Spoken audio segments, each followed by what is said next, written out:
good morning everyone. Welcome in the class of business studies. Sorry, welcome in the class of economics. It is economics. So students, in our previous class, we have discussed the two methods of calculating consumer price index. The aggregative expenditure method and the family budget method. We have calculated consumer price index number using both these methods. I have given you some questions for your homework as well, right? Now today we have to discuss the uses of consumer price index number. क्या use है देखिए.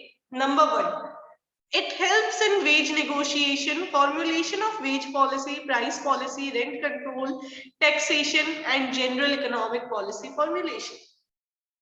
सबसे important use consumer price index number का यही है कि इसको use करके वेजेस की पॉलिसी डिसाइड की जाती है. एक नॉर्मल इंडिविजुअल अगर रह रहा है तो उसको कितना एक्सपेंडिचर करना पड़ रहा है और पिछले साल के कंपैरेटिवली इस साल उसका एक्सपेंस कितना बढ़ने वाला है, ये ऑब्जर्व करके ही एम्प्लॉयर डिसाइड करता है the increment level of employ, right. वो डिसाइड करता है कि कितनी सैलरी उसको अपने वर्कर की बढ़ानी है, किस अकॉर्डिंग उसको अपने वर्कर को पे करना है इंडेक्स नंबर को देख के. फिर सेकेंड पॉइंट है, गवर्नमेंट और बिजनेस यूनिट्स भी क्या करती है, डियरनेस अलाउंस. डियरनेस अलाउंस का हिंदी नाम है महंगाई भत्ता. हर साल वर्कर्स को सैलरी के साथ एक डियरनेस अलाउंस मिलता है. ठीक है, तो कितना डियरनेस अलाउंस दिया जाएगा ये डिपेंड करता है कि प्राइसेस कितनी बढ़ी है, महंगाई कितनी बढ़ी है, उसके अकॉर्डिंग अलाउंस दिया जाएगा. तो ये यूज किया जाता है consumer price index number two calculate the DA also. Next, purchasing power कितनी है लोगों की रुपी के टर्म में, ये कैलकुलेट करने के लिए भी हम कंज्यूमर प्राइस इंडेक्स नंबर को यूज करते हैं. क्यों यूज करते हैं? Number one, to decide the wage policy. Simple, आपको तो बहुत आसान लैंग्वेज में लिखना है. The consumer price index number is used for deciding the wage policy of the workers. Number two, this is used by government and business units to decide the dearness allowance. Number three, the consumer price index number is also used to measure the purchasing power of people. लोगों की purchasing power का analysis करने के लिए. जितनी ज्यादा महंगाई, purchasing power उतनी कम. मेरा रुपी कितनी चीजों को परचेज कर सकता है, ये परचेजिंग पावर ऑफ रुपी है. तो जितनी ज्यादा रेट बढ़ेगी आपकी परचेजिंग पावर उतनी ही कम होती जाएगी. तो इसीलिए ये रिवर्स में लिखा हुआ है, देखिए 1 CPI into 100 परचेजिंग पावर है ये. आगे आ जाइए. फिर ये कह रहे हैं इंडेक्स नंबर आपको बताता है लोगों की रियल वेजेस कितनी है. रियल वेजेस का मतलब भी परचेजिंग पावर से ही है. एक तो होती है मनी वेजेस, कि सपोज मुझे 100 रुपीज मिल रहे हैं वेज के फॉर्म में, तो ये 100 रुपीज मनी वेजेस है. अगर मैं देखूं कि मुझे कितने रुपए मिल रहे हैं in terms of goods and services, suppose मैं बात करती हूँ वीट की और मैं आपको कहती हूँ कि मुझे इतने वेजेस मिल रहे हैं कि मैं 10 kgs ऑफ वीट परचेज कर सकती हूँ. इसका मतलब मेरी इनकम जो है वो 10 kgs वीट परचेज करवा सकती है मुझे. तो ये रियल इनकम है. इनकम की परचेजिंग पावर जो गुड्स और सर्विसेज की प्राइस पे डिपेंड करती है. तो इंडेक्स नंबर आपको हेल्प करता है ये पता लगाने में कि रियल वेजेस कितने चेंज हुए.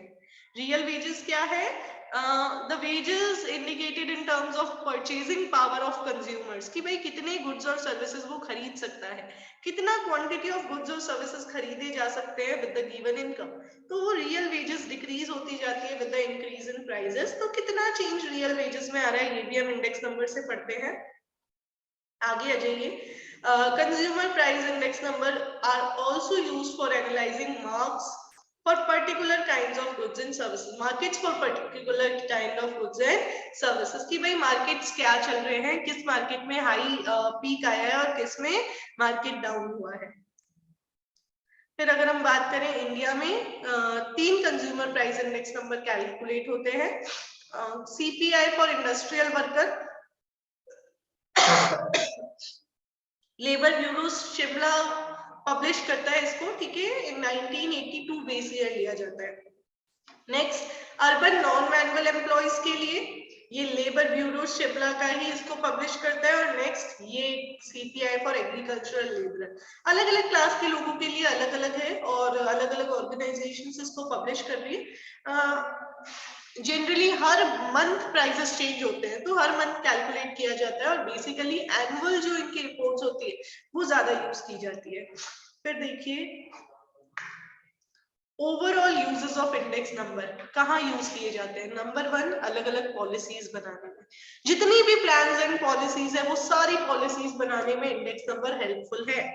जैसे गवर्नमेंट ओल्ड एज पीपल को पेंशन देती है, जो गवर्नमेंट सेक्टर से रिटायर्ड है उनको अलग, नॉर्मल जो ओल्ड एज पीपल है 60 ईयर्स से अबव उनको भी पेंशन मिलती है मंथली 700 to 800 के आसपास। तो वो पेंशन कितनी देनी है ये डिपेंड करेगा the rate of goods and services पे। भाई नॉर्मल आटा दाल चीनी एक सर्वाइवल के लिए इंसान को जितना जरूरी है उसको अगर ऑब्जर्व करें तो उसमें से एटलीस्ट गवर्नमेंट 50% पैसा दे दे, तो वो पॉलिसी बनाने के लिए गवर्नमेंट यूज करेगी इंडेक्स नंबर। इसके अलावा इंडेक्स नंबर इकोनॉमिक बैरोमीटर है जो इकोनॉमी की नर्व के फॉर्म में काम करता है, जो देखता है कि इकोनॉमी में क्या चल रहा है, इकोनॉमी में इन्फ्लेशन चल रहा है कि डिफ्लेशन चल रहा है, बूम है कि रिसेशन है, राइट। नेक्स्ट अलग अलग चीजों का ट्रेंड एनालाइज करने के लिए भी यूज किया जाता है, जैसे हम एक्सपोर्ट्स और इंपोर्ट्स पे भी चेंजेस चेक कर सकते हैं, इंडस्ट्रियल प्रोडक्शन का इंडेक्स नंबर कैलकुलेट किया जा सकता है। तो ऐसे बहुत सारे इंडेक्स नंबर है जो आपको हेल्प करेंगे अलग अलग चीजों में। नेक्स्ट फ्यूचर ट्रेंड्स को एनालाइज करने में भी हेल्प करते हैं। अगर आपको चीजों को कंपेयर करना है तो उन कंपैरिजन में भी इंडेक्स नंबर हेल्प करता है। जैसे मैंने कंपेयर किया कि प्राइजेस में कितना चेंज आया है, अब ये प्राइजेस मैं दो अलग अलग चीजों के लिए लेती हूँ। मैं ले लेती हूँ कि नॉर्मल फूड ग्रेन्स की प्राइसेस में क्या चेंज आया है और क्लोथ्स की प्राइसेस में क्या चेंज आया है ना, तो वो उनको कंपेयर भी किया जा सकता है। And next it helps in measuring the purchasing power, लोगों की जो परचेजिंग पावर है उसको मेजर करने में हेल्प करता है कि भाई लोगों की इनकम उनको कितनी गुड्स और सर्विसेज परचेज करवा सकती है। Next it help in deflating various values, आपको मॉनेटरी फिगर्स को एडजस्ट करने में मदद करता है, गवर्नमेंट को उसका बजट बनाने में मदद करता है। जैसे इसमें बताया हुआ है नेशनल इनकम कंट्री की प्राइजेस के ईयर पे कैलकुलेट करेंगे, अगर दी हुई होती है तो आप इंडेक्स नंबर की हेल्प से उसको गुड्स और सर्विसेज पे भी ला सकते हैं। ये आप 12th में बहुत अच्छे से डिटेल में पढ़ेंगे। काफी बार क्या होता है जो फिगर्स होती है वो हमें प्राइस के टर्म्स में दी हुई होती है, हमें उसको क्वांटिटी के टर्म्स में लाना होता है, तो ऐसे में हम इंडेक्स नंबर यूज करते हैं। 12th में आप एक कंसेप्ट पढ़ेंगे जीडीपी डिफ्लेटर नाम से, ठीक है, तो वो वहां पे आपको अच्छे से समझ में आएगा। अभी सिर्फ आपको ये यूजेस जो है ये हेडिंग बाय हेडिंग करनी है, प्रैक्टिकल पोर्शन पे ज्यादा फोकस करना है।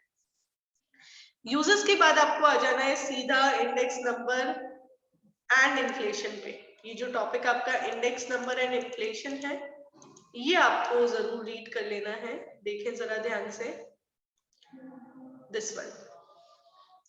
इन्फ्लेशन यानी इकोनॉमी में जो प्राइसेस इंक्रीज हो रही है, जनरल प्राइस लेवल जो इंक्रीज होती है उसको हम इन्फ्लेशन कहते हैं, ठीक है। तो इन्फ्लेशन एक ऐसी सिचुएशन है जिसमें जनरल प्राइस लेवल में एक इंक्रीमेंट आता रहता है, और अगर छोटा सा किसी पर्टिकुलर चीज की प्राइस में इंक्रीमेंट आ रहा है तो उसको इन्फ्लेशन नहीं कहेंगे, या इररेगुलर है, कभी इंक्रीज हो गया एक दिन इंक्रीज हुआ फिर वापस कांस्टेंट रह गया तो उसको भी इन्फ्लेशन नहीं कहेंगे।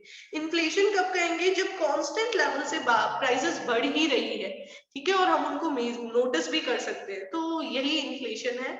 ये देखिए यहाँ पे दो इंपॉर्टेंट वर्ड्स लिखे हुए हैं, persistent and appreciable rise in prices। persistent यानी कंटिन्यूअसली इंक्रीमेंट हो रहा है, और appreciable यानी नोटिस भी किया जा सकता है, ठीक है, इसी को इन्फ्लेशन कहते हैं। अब इस इन्फ्लेशन को मेजर करने के अलग अलग इंडेक्स नंबर है, जैसे सबसे पहले wholesale price index, it is most widely used price index as an indicator of rate of inflation in an economy। wholesale price index एक अच्छा इंडिकेटर है इन्फ्लेशन मेजर करने का कि भाई आपकी इकोनॉमी में इन्फ्लेशन की क्या रेट है, इसको हम मेजर कर सकते हैं होलसेल प्राइस इंडेक्स नंबर से। इसके बाद लिख रहे हैं it is the only general index capturing price movements in a comprehensive way and indicates movement in prices of commodities in all trade and transaction। ये कह रहे हैं होलसेल प्राइस इंडेक्स नंबर एक मात्र ऐसा जनरल इंडेक्स नंबर है जो overall level पे कंप्लीट लेवल पे आपको बताता है कि सभी गुड्स और सर्विसेज की प्राइसेस में कितना चेंज आ रहा है। आगे आ जाइए।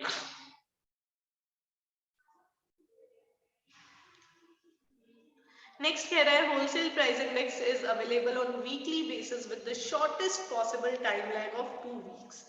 ठीक है। Wholesale price index number weekly basis पे कैलकुलेट किया जाता है, ज्यादा से ज्यादा जो टाइम लगा सकता है वो 2 वीक का, यानी मंथ में एटलीस्ट 2 बार तो wholesale price index number calculate होता ही है। इसलिए हम इसको सबसे ज्यादा commonly accepted measure of inflation मानते हैं। यानी अगर आपको 1 मार्क में पूछ ले which index number is used as the most appropriate measure of calculating inflation, तो आपका आंसर होगा होलसेल प्राइस इंडेक्स नंबर। ठीक है, हम उसको ज्यादा यूज करते हैं to calculate the inflationary trend या to analyse the inflationary trend in an economy.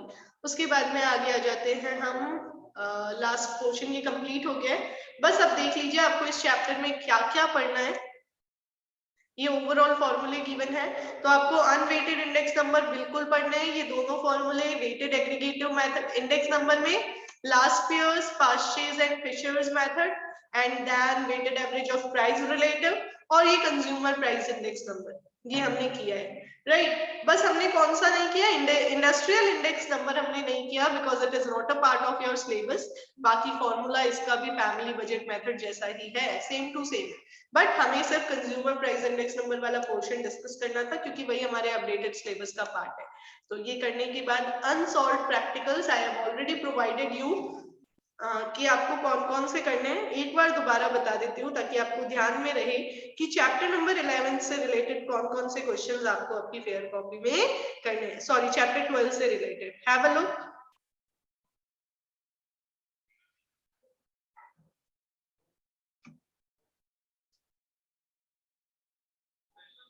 अगर हम बात करें अनसॉल्व्ड प्रैक्टिकल्स की, तो आपको 1, 3, 4, 5, 9, 8, 9 एंड 14, यानी ये first question simple aggregative method से हो गया।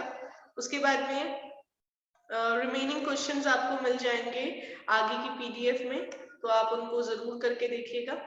ठीक है, ये सारे क्वेश्चंस ये यहाँ पे दोबारा दिए हुए हैं। देखिए, फर्स्ट के बाद में आपको ये third simple average of price relative, इसके बाद में फोर्थ क्वेश्चन जो आपको तीनों मेथड से करना है, लास्ट पियर्स, पास्चेज और फिशर, तीनों मेथड से आपको ये करना है क्वेश्चन नंबर 4। फिफ्थ भी आप तीनों मेथड से करेंगे, आपकी प्रैक्टिस हो जाएगी बहुत प्रॉपर तरीके से। करंट ईयर और बेस ईयर की प्राइजेस दोनों गिवन है आपको। क्वेश्चन नंबर 6 अगर एग्जाम में आता है तो यहाँ पे देखना टोटल वैल्यू गिवन है। ठीक है, तो ये भी आपको ध्यान रखना है कि हमें फिर क्वांटिटी निकालनी पड़ेगी इस कंडीशन में। फिर आपको करना है क्वेश्चन नंबर 8, डायरेक्ट आ जाइए question number 8। Consumer price index number है, दोनों मेथड अप्लाई होंगे, aggregative expenditure method as well as family budget method. फॉर्मूले आपको पता है, P0 and P1 are given and Q0 is also given. Question number 9 is of same method, दो इसलिए questions दिए हैं ताकि आपकी प्रैक्टिस हो जाए। और इसके बाद में डायरेक्ट आ जाना है आपको क्वेश्चन नंबर 14 पे, जो आपको कह रहा है simple average of price related से आपको इंडेक्स नंबर कैलकुलेट करना है। That's it. जब आप ये इतना कर लेंगे तो आपका ये चैप्टर हो जाएगा कंप्लीट। तो अच्छे से प्रिपरेशन कर लीजिए चैप्टर नंबर 12 की। इसी के साथ हमने स्टैटिस्टिक्स का सिलेबस कंप्लीट कर लिया है, तो congratulations to all of you. Now we are left with only one chapter of micro economics.